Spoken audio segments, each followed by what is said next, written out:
mua bao nữa mà conยังไม่อายุ3 ឆ្នាំ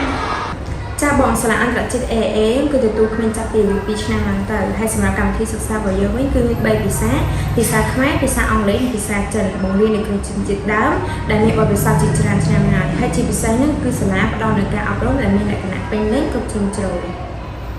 ហើយពួកខ្ញុំចង់ឈ្មោះថ្មីមកទេ ឆាប់រួចមកហើយចំនួនមានកំណត់បងអាចនាំអូនមកធ្វើតែនិងចុះឈ្មោះជារៀងរាល់ថ្ងៃបានសូមអរគុណ